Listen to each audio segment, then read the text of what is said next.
Hi guys, welcome back to this channel. In this video, I will show you how to make a group chat on Instagram. So if you want to share a post, you can just share it to your group like this. First of all, you can click on the direct message button like this. And then to create a group chat, you have to click this pencil icon there. And then you have to choose more than one user here to create a group chat. So for example, I'm going to choose this, and then so the key is you have to choose more than one user. And then right after you're done selecting, you can click on this create group chat.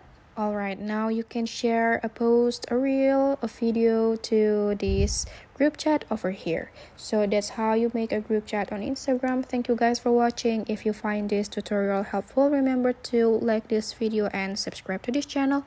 I will see you guys in another tutorial videos from this channel. Bye guys.